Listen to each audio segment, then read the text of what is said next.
I work at a small-town library that's been here since 1922. A squat old building with stained glass windows, creaky floors, and the faint scent of mildewed pages you can never scrub out. When you're up on the sunny main floor, it's cozy enough.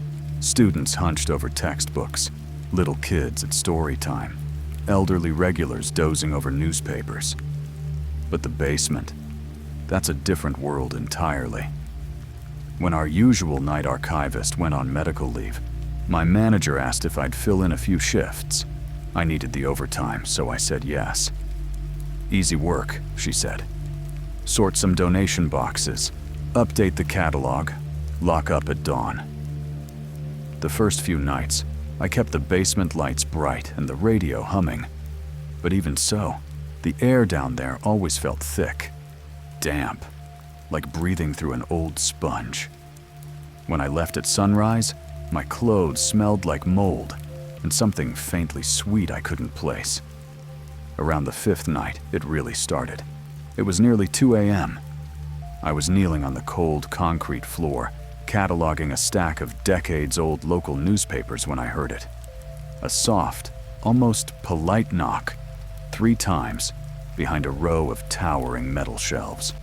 I turned off the radio, held my breath, and listened. Silence. I shook it off as old pipes. This building rattles and shifts like it's alive. I stacked the papers, took a quick bathroom break upstairs to splash cold water on my face. I thought maybe I was overtired. When I came back down, the entire stack of newspapers was scattered.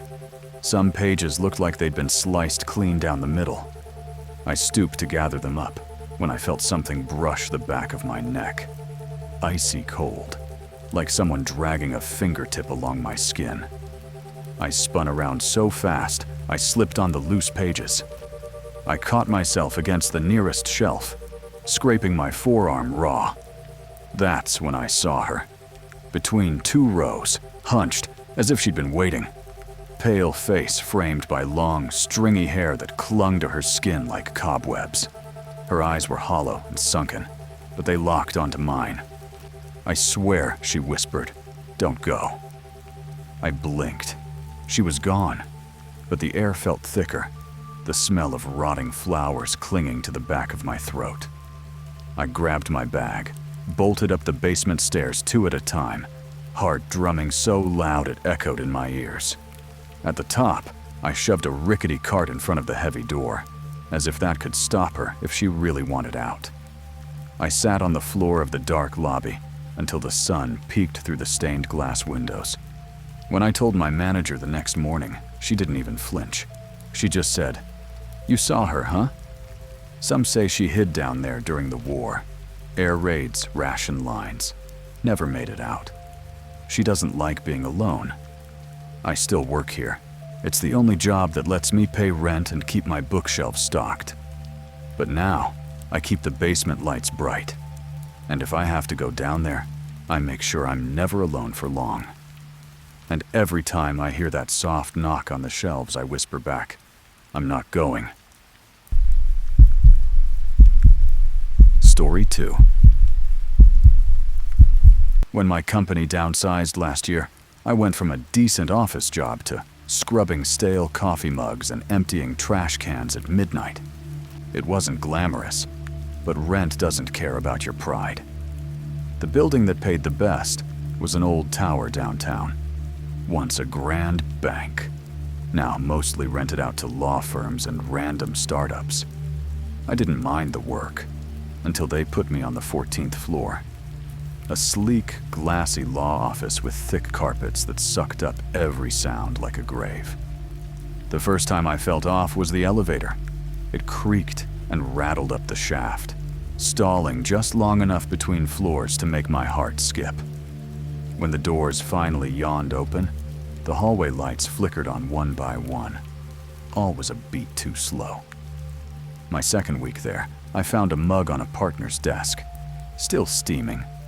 The whole floor was dark and dead silent. No jackets on chairs, no briefcases. Just that single mug, white ceramic, a lipstick mark on the rim.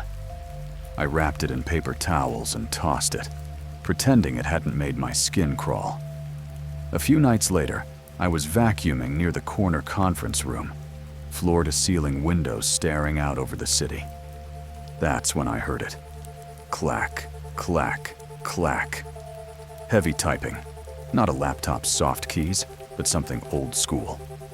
I muted the vacuum. The noise kept going. I traced it to the managing partner's office, the biggest one, all dark wood and cold marble. Inside, the computer monitor glowed static white. I stepped closer, and that's when I saw it. A face flickering through the static, eyes wide open, mouth moving like it was gasping for air behind glass. I stumbled back into the hall, breath caught in my throat. The typing stopped. Silence wrapped around me, so loud my ears rang. Then I saw them. Wet footprints on the plush carpet, barefoot. They trailed away from the office door, winding down the corridor. I followed them to the break room. The fridge door was ajar, light spilling out like a beacon. Inside? Nothing but stale coffee and leftover takeout. But the footprints doubled back, now heading toward the stairwell exit. I left my cleaning supplies scattered behind me that night. Took the stairs 14 flights down, my heartbeat matching the echo of invisible steps that followed me, floor after floor. My supervisor left me a voicemail the next day. Third cleaner this month to bail on that floor. You people and your ghost stories. He laughed. I didn't. It's been a year. I ride past that tower sometimes on the bus home. And when the windows light up after dark, I catch a glimpse of the 14th floor. And every single time, there's something, someone, pressed to the glass, barefoot, eyes wide, waiting for another cleaner to come back. Story 3. Landing my first job at a trendy startup right out of college felt like I'd cheated the system. Beanbags and neon hustle harder signs. A fridge stocked with fancy cold brew. Everyone bragged about working late to get ahead. The vibe that staying after hours made you special. At first I loved it. I'd stick around long after the interns left, watching the city lights flicker through the huge floor-to-ceiling windows while I worked. The silence felt comforting, at least for a while. One Friday, I stayed late to finish a presentation. The sun set behind the skyline. The place slowly emptied. First the sales guys with their beers, then the last developers, tapping away in hoodies. By 11 p.m., it was just me, the glow of my laptop, and the hum of the air conditioning. I liked it that way, until it didn't feel right anymore.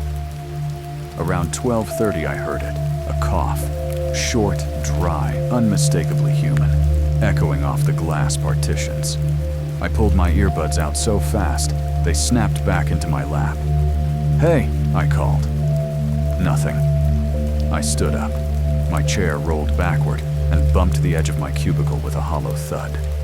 No footsteps, just that heavy, dead office silence. I told myself it was nothing. The AC kicking on, maybe the vent above the break room. But when I went to refill my water bottle, I stopped cold. The beanbag by the big windows, the one nobody used because it faced away from the TVs, was indented. Deep, like someone heavy had just stood up. And the glass? It showed smudges, faint handprints that weren't there an hour ago. I wiped them away with my sleeve, trying not to look at my reflection too long. I tried to laugh it off, grabbed my bag, and shut my laptop with a slap that echoed louder than I meant it to. The long hallway to the elevators felt twice as long as it did during the day. My sneakers squeaked on the polished floor. When the elevator doors dinged open, before I even pressed the button, my heart dropped. Inside, under the buzzing fluorescent lights, stood someone. Hoodie up, back turned, head low, just standing there, silent, not moving. I stepped back. The elevator doors closed, smooth and silent. I took the stairs. Halfway down the first landing, the lights overhead flickered. Once, twice, then held steady. But I heard footsteps. Slow, deliberate, a step behind me, then matching my pace exactly. I stopped. So did they. I felt the weight of eyes on the back of my neck. The air smelled different, stale, like old sweat and static. I forced myself to move, but my legs were jelly. Each landing felt colder than the one before it, the concrete echoing every scuff of my shoes. I hit the ground floor and slammed through the stairwell door, nearly dropping my bag. The lobby was dark except for the glow of the exit sign over the glass doors. And then I saw it, in the reflection. Up on the mezzanine railing above, a hooded shape leaning over, head tilted, like it was watching me. I spun around. The upper floor was empty, just rows of cubicles silhouetted by the city glow. I don't remember getting to my car. I don't remember the drive home. I just remember sitting in my apartment, all the lights on, staring at my front door for hours. On Monday, I told my boss I'd be working from home from now on. Burnout, I said. They nodded. They'd heard it before. I got my remote badge. Never stepped foot in that office again. But sometimes, on the nights I work late at my kitchen table, I catch my reflection in the dark window behind my screen. And sometimes, I swear, I see that same hooded figure standing behind me, blurred in the glass, waiting, still waiting. If you made it to the end, you're braver than me. Don't forget to subscribe if you want more stories that'll keep you awake at night. And if you have one of your own, or suggestions for what I should cover next, drop them in the comments or send them my way.